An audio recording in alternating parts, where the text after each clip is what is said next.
Hello, Khamagani. My name is Rubal Shekhawat, Femina Miss India 2022 first runner-up.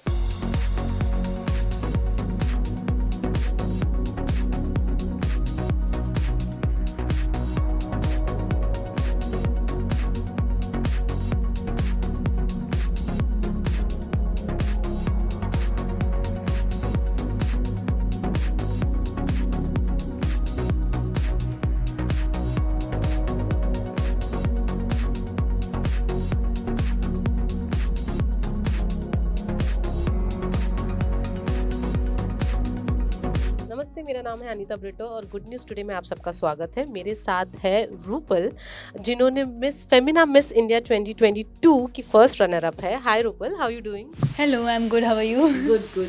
कैसा लग रहा है रूपल? पहला ये क्राउन आपके जब सर पे लगा, कैसा लगा आपको? क्या पूरा जो वो मोमेंट था वो बहुत ही मैजिकल था। मतलब हमेशा से इतने सालों से हार्ड वर्क जो मैंने किया है to achieve this goal, finally वो जो पूरा हुआ तो बहुत बहुत अच्छा लगा। और आई वॉज हैप्पी कि मैंने ऐसा कुछ किया जो ना सिर्फ मुझे खुश कर पा रहा है बट वो प्राउड फील करा पा रहा है मेरी पूरी फैमिली को, मेरी पूरी सोसाइटी को। आप राजस्थान से बिलोंग करते हैं, करेक्ट? वहाँ पर आपको कुछ पता चला है कि कैसा माहौल है जब आपको क्राउन किया गया था? जब से क्राउन किया गया है तब से इतने हज़ारों कॉल्स आ चुके हैं, सब वेट कर रहे हैं कि कब वापस जयपुर आऊँगी, कब मेरी होम कमिंग होगी। फैमिली वालों से नहीं मिली हूँ, फ्रेंड्स से किसी से नहीं मिली हूँ, तो आई एम सुपर एक्साइटेड कि मैं जल्दी से वहाँ पहुँचूँ और लोगों से मिलूँ। आपकी जर्नी की, मिस इंडिया की जर्नी के बारे में बात करेंगे तो कैसा रहा आपका जर्नी और क्या क्या चैलेंजेस थे जो आपने ओवरकम किए? Journey through out the pageant में मैंने बहुत कुछ सीखा है। बहुत कुछ हमारे इंडस्ट्री के बहुत ही अच्छे मेंटोर्स जो एकदम एक्सपीरियंस मेंटोर्स थे, उनसे बहुत कुछ सीखने मिला। जो भी मेरे एक्सपीरियंस रहे हैं थ्रू आउट दिस जर्नी वो पूरी लाइफ टाइम रहने वाले हैं मेरे साथ। और एक चीज़ जो मैंने ओवरकम करी वो ये था कि जब थी 30 गर्ल्स वर थे, अलग अलग स्टेट से 30 लड़कियां आई थी। सबका ड्रीम एक ही था, सबका एम एक ही था। तो कहीं ना कहीं कभी आप अंडर कॉन्फिडेंट हो जाते हो कि सब इतना कंपटीशन जब टाइट हो जाता है तो कहीं ना कहीं मेरे साथ भी हुआ था कि थोड़े सेल्फ डाउट्स आने लग गए थे। पर मेरी मॉम और मेरी बहन हमेशा मेरे मोटिवेशन रहे हैं, तो कभी भी जब मुझे लगता था कि आज मैं इतना अच्छा परफॉर्म नहीं कर पाई तो मैं बस उनसे फ़ोन कर लेती थी, उनसे बात कर लेती थी। एक पॉजिटिविटी जो मुझे उनसे मिलती थी वो मेरा कॉन्फिडेंट बिल्ड करने में बहुत मदद करते हैं। आपको ये जर्नी आपने कब सोचा कि आप मॉडलिंग में प्रवेश करेंगे? कब आपको लगा कि आपको मॉडल बनना है? मैं एक डिफेंस बैकग्राउंड से आती हूँ, मेरे पापा आर्मी में हैं, तो बचपन से ही I aspire to become army officer and join the army to serve the nation. But जब मैं थोड़ी बड़ी हुई तो मुझे रियलाइज़ हुआ मेरे अंदर एक क्रिएटिव साइड था। मुझे डांस करना, एक्टिंग करना, थिएटर ड्रामा करना स्कूल में, कॉलेजेस में बहुत पसंद था। तो कहीं ना कहीं मुझे रियलाइज़ हुआ कि जो क्रिएटिव साइड आपके अंदर होता है वो आपको पोर्ट्रे करना बहुत ज़रूरी है। वो बहुत इनिशियली आपको दिखाना ज़रूरी है क्योंकि वो आपकी पर्सनैलिटी डेवलप करने में बहुत काम करता है। तो वहाँ से ही बस टीन एज से ही वो एक पैशन स्टार्ट हुआ कि मुझे इस इंडस्ट्री में जाना है। और बस फिर तो ये जर्नी तो अभी अभी आपकी शुरू हुई है, लंबा सफ़र है ये आपके लिए। आप अपने फ्यूचर को कैसे देखते हो?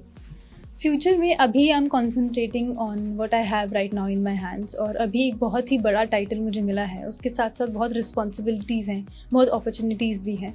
तो मेरा फुल कॉन्सेंट्रेशन है क्योंकि जजेस ने, मिस इंडिया फैमिली ने मुझ पर इतना भरोसा किया है, मुझे इतना बड़ा टाइटल दिया है। तो मेरा फुल कॉन्सेंट्रेशन है कि मैं जो भी रिस्पॉन्सिबिलिटीज़ हैं इस टाइटल के साथ जुड़ी हुई है वो निभा पाऊँ और जो अपॉर्चुनिटीज़ जो भी मुझे मिलेंगी उनको पूरा कर पाऊँ।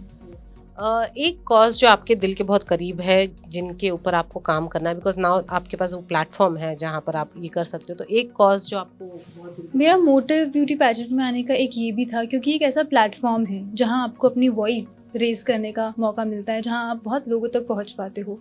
और एक कॉज जो मेरे दिल के बहुत करीब है वो है मैटरनल और चाइल्ड हेल्थ केयर।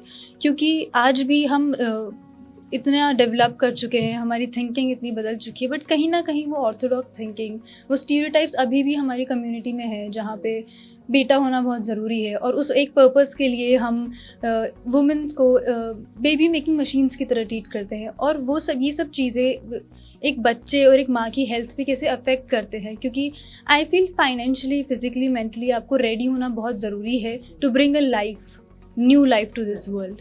तो मेरा एम ये है कि ऐसे लोगों को मैं एजुकेट करूं कि कैसे इस सिचुएशन में जब आप प्रेग्नेंट हो, जब आप एक बच्चा कंसीव करते हो और बच्चा पैदा होने के बाद क्या क्या चीज़ें हैं जो बहुत ध्यान में रखनी चाहिए, जो न्यूट्रिशंस हैं जो एक माँ को मिलने चाहिए, एक बच्चे को मिलने चाहिए। बिकॉज आई बिलीव कि एजुकेशन और स्किल डेवलपमेंट ये सब बाद में आता है, बट पहले बहुत ज़रूरी है कि माँ और बच्चे हेल्दी हों, ताकि एक हेल्दी कम्युनिटी हम क्रिएट कर पाएँ। बट रूपल एक बात बताइए, who has been your inspiration? आप किसको, who was your role model? आप किसको देखते थे और हु इज़ योर इंस्पिरेशन? बचपन से ही मेरे इंस्पिरेशन मेरे मॉम डैड रहे हैं फॉर श्योर। मेरे पापा डिफेंस में हैं, तो उन्होंने मुझे सिखाया है कि ज़िंदगी को डिसिप्लिन से कैसे जिया जाता है। मेरी मम्मी ने मुझे हमेशा सिखाया है कि कहीं भी पहुँचो लाइफ में हमेशा सच बोलना चाहिए। Honesty is one thing which I learn from my mother. तो ये दोनों हमेशा ही मेरे रोल मॉडल्स रहे हैं। अपार्ट फ्रॉम दैट, क्योंकि मैं मेरा करियर बॉलीवुड इंडस्ट्री से, फैशन इंडस्ट्री से रिलेटेड है, तो मैं प्रियंका चोपड़ा से, सुष्मिता सेन से और जो भी प्रीवियस हमारे विनर्स रही हैं, सभी ने किसी ना किसी तरीके से हमें बहुत प्राउड फील कराया है और हमारा इंडिया का नाम ग्लोबल प्लेटफॉर्म्स पे रोशन किया। तो मैं इन सभी से बहुत ज़्यादा मोटिवेटेड हूँ। आपने अभी भी कहा कि आप फैशन इंडस्ट्री से जुड़े हैं, आप मॉडलिंग इंडस्ट्री से जुड़े, कोई प्लान्स बॉलीवुड में एंटर करने का? थोड़े अभी नहीं, अभी तो आप बहुत बिजी रहेंगे, बट फ्यूचर का कोई प्लान है? ऐसे कुछ डेडिकेटेड प्लान नहीं है, बट डेफिनेटली अगर कुछ अपॉर्चुनिटी मिलेगी तो मैं ज़रूर उस पर काम करूँगी। हाँ जी। जाते जाते आप एक एडवाइस यंग लड़कियों को क्या देना चाहती हैं? मैं यंग लड़कियों को यही एडवाइस देना चाहूँगी, क्योंकि हम एक ऐसी सोसाइटी में रहते हैं जहाँ पे ज़रूरी नहीं है सब उतने सपोर्टिव हों, और जो हमारे एम्स हैं, जो हमारे मिशन है, ज़रूरी नहीं है सब उसे सपोर्ट करें। मैं खुद एक ऐसी कम्युनिटी से आती हूँ जो बहुत ही ऑर्थोडॉक्स थिंकिंग वाली कम्युनिटी है, बट स्टिल क्योंकि मेरे बिलीव्स, मेरा कॉन्फिडेंट इतना स्ट्रॉन्ग था कि मैंने चाहा कि मैं ये कर सकती हूँ, और वो सेल्फ बिलीव था जो मुझे आज तक यहाँ पे लेके आया। तो मैं सभी लड़कियों को बस यही कहना चाहूँगी कि सेल्फ बिलीव रखो and you can achieve everything in this world. Thank you हमसे बात करने के लिए और हमसे जुड़ने के लिए, and congratulations once again for the crown. Thank you.